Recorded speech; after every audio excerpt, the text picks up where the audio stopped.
Avez-vous déjà ressenti ce sentiment d'oppression? Celui qui vous prend au ventre, celui qui vous rend la vie morose?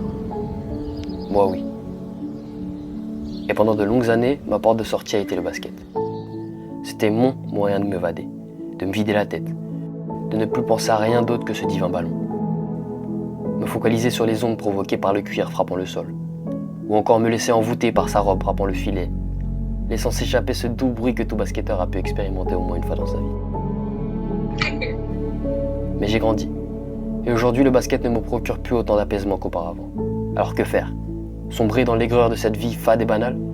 Eh bien non. Comme je vous ai dit, j'ai grandi.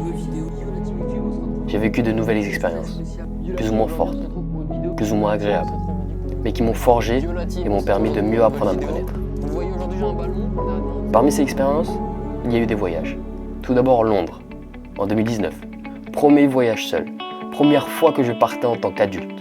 J'ai rejoint un de mes meilleurs potes qui travaillait dans la capitale britannique à l'époque. Pendant ces brefs 5 jours, j'ai pu ressentir la liberté. Me balader seul, dans un pays qui m'était inconnu, entouré d'étrangers parlant une autre langue. On est où? Nous sommes à Notting Hill. Notting Hill for doing what? Carnival. Ça peut paraître effrayant dit comme ça. Mais sur le moment, j'étais à des années-lumière du sentiment qu'on peut appeler la peur. Puis il y a eu le Portugal. J'y suis allé pendant 9 jours avec 10 personnes qui m'étaient chères. Un peu l'extrême opposé de mon premier voyage. J'ai beaucoup appris de celui-ci. J'ai pas peur de dire que j'ai vécu là-bas des moments que je peux qualifier top tier de ma vie.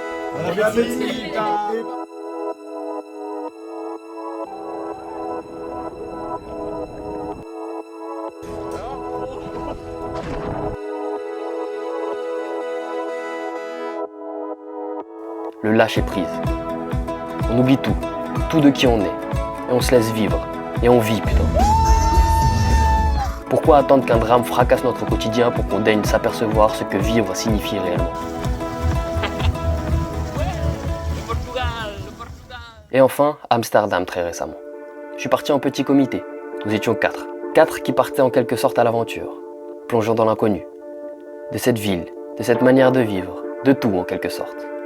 C'est pour cela que j'ai appréhendé un peu ce voyage.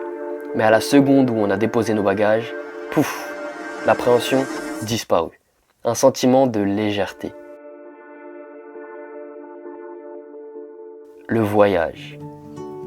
Un nouveau pays, un nouvel environnement, une nouvelle langue, des nouveaux gens, des nouvelles rencontres et opportunités. C'est ce que voyager me fait ressentir. La liberté, le lâcher-prise et la légèreté. C'est pour cela que j'ai créé cette chaîne. Pour pouvoir partager à ceux qui n'ont pas les moyens, ceux qui hésitent ou même ceux qui sont réticents. Je ne suis sûrement pas la personne qui veut vous faire les plus belles images du Christ de Rio de Janeiro, ou encore qui veut vous conter les plus belles anecdotes sur les pyramides d'Égypte antique.